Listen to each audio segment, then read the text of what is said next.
public confidence in government, in our ability to be leaders of this country.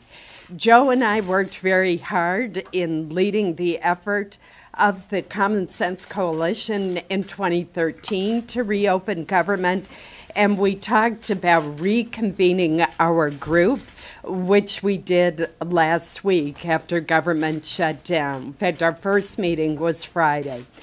We started out with about 17 senators attending the first meeting in our office, and the number grew ultimately to 25 senators. Senators representing generally the center of the parties, but both Democrats and Republicans. And what we shared in common was a determination to accomplish the goal of reopening government, convincing our leaders that there was a path forward that would also accommodate those of us who are concerned about the fate of the dreamers who live in this country, many of whom have known no other country as their home.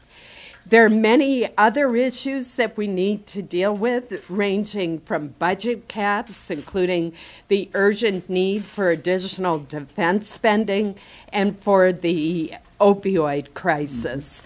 And that is a crisis that affects both of our states. But today, we've taken a significant step forward with more than 80 senators voting to reopen government, and with a commitment from the Republican leader to bring an immigration bill to the floor with ample opportunity for those with differing views to offer up substitutes to a bill. And the only thing I like to say is that one thing that unites us here is our military, our veterans, those who have served and those who are continuing to serve and defend our country. That's extremely important to all of us, whether you're Democrat or Republican. It always brings us together in a common dialogue of how do we protect them, give them all the wares that they need in order to keep us safe. That played heavily on it. The CHIPS program for our children, the pension programs. I have my minor's pension, people that by 2022, an average minor's pension of $586, and mostly of them widows, will be lost if we don't do something. So these are all so seriously important for all of us, and I think that rose to really take the lead today. So with that, we'll answer a few questions if you want. We're going to have to run real quick. Let me just make one comment on the CHIP program. I'm particularly happy that the Children's Health Insurance Program, which I remember sponsoring as a freshman senator when Orrin Hatch and Ted Kennedy approached me about their bill. And it's a 6-year reauthorization. It expired at midnight on Friday night, so it was absolutely urgent that it be extended in order not to disrupt or jeopardize health insurance for 9 million low-income children, including nearly 23,000 in the state of Maine. And about the same in West Virginia. So I'm very happy that in addition to opening government, we've assured that that program will continue. Let's start right here. Okay, thanks, Senators. Can you walk us through what happened? Last night there was optimism, and then pessimism grew overnight into early morning, and then you guys met, and then optimism came again. So can you talk about what specifically changed? Or let me just say the basic. Every meeting that we were in Susan's office, and the meetings that Susan and I had separately, was always an optimistic meeting. We always knew that there was a pathway forward, and it was a reasonable pathway forward. Most importantly, should we have ever shut the government down? Absolutely not. But there was other people that felt differently. But the bottom line was not to keep it shut down. It should never be shut down past this past weekend. We knew that. So we were all moving in a very positive movement towards that. But leadership was still in that jousting, both back and forth. I'm only going to say this. The system must change. The rules of the Senate have to change. I'm speaking for myself, not for our bipartisan group. This is me. I don't believe that either leader on either side should have the powers that they have. That's me speaking, that two people, whether it be Mitch or Chuck, whoever's in the majority and the minority, should be in a position of that much power to be able to set an agenda or stop an agenda when you have a force as strong as ours moving in a direction. And I will tell you, they listened. And that's what moved it, because we weren't backing off. We weren't going to be beat into submission. Oh, no, we're going to do this and that. But I think if we looked at anything, it's the rules of the Senate. How do we make the place work better? How come committees don't work? How come committee chairs don't have input? How come the appropriation bills aren't working? How do we get to this point? So, with that being said, we were always optimistic, Susan. Let me just add a little bit to what Joe has said. First of all, every single difficult negotiation that I have ever been in the 21 years that I've been privileged to serve in the Senate, has had these peaks and valleys, and this was no different. But in the end, I give our leaders a lot of credit for listening to the ideas that we put forward and for showing some flexibility after starting out being pretty dug in. And obviously, ultimately, it was the decisions made by Mitch McConnell and Chuck Schumer that brought us to this point. But I believe that our group, by giving them specific ideas for how to move forward, and because of the size and bipartisan nature of our group, played a very instrumental role in breaking the impasse. You get an awful lot of people from the outside pushing, and you start pushing the envelope from the far right and far left. Chuck and Mitch had to come together for the good of the country and said, we hear you loud and clear. You're going to get a chance. You're going to get your voices heard.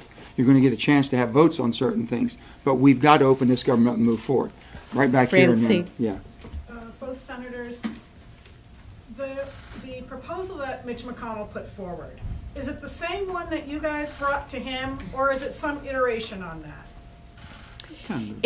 It's a variation on the theme, but it is it does reflect the approach that we suggested, which is that government would be reopened. We would all continue to work on the global issues that are still out there, such as budget cap. And if those issues were not resolved, then by a date certain, he would bring to the Senate floor a vehicle for the immigration issues to be resolved, including border security and the DACA or Dreamer population. So I think we helped shape it, but ultimately it reflected the negotiations of the two leaders. We never tried to write the bill in our groups. The common cause, the common sense coalition, our purpose wasn't sit in there and write a piece of legislation and say, here, put this up, this is what we want. It was basically, these people should be heard, and this process should work to have those people heard, and they should have their day. Now, the time constraints, we're all cognizant of the time constraints we're working under. March 5th is a drop dead. February 8th is another drop dead. So you got 2 dates you're working on right now.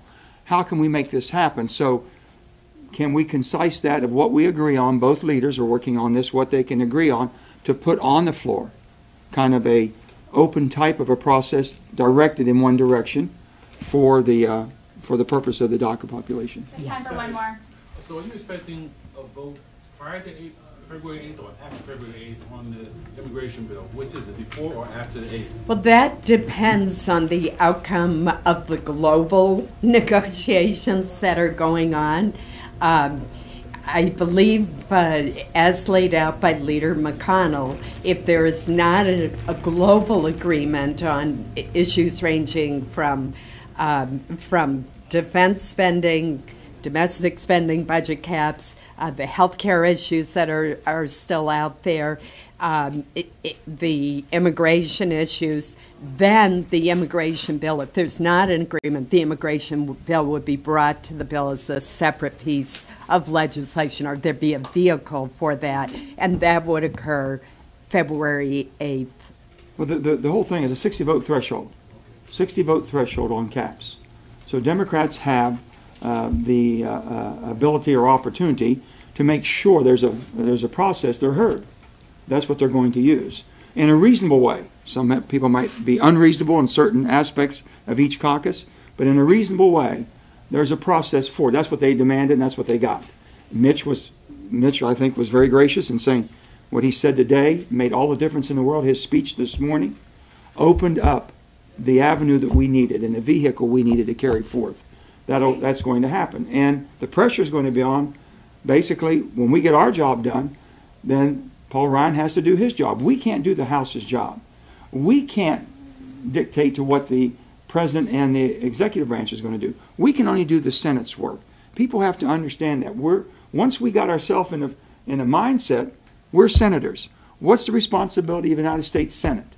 That's what we're going to do, and that's what we're focused on. Thanks, everybody. Thank you. Do you plan to bring in the House when you do farther as you move forward in If negotiations? they want us to come, we're happy to help them. They have to do their job. What's the guarantee that this won't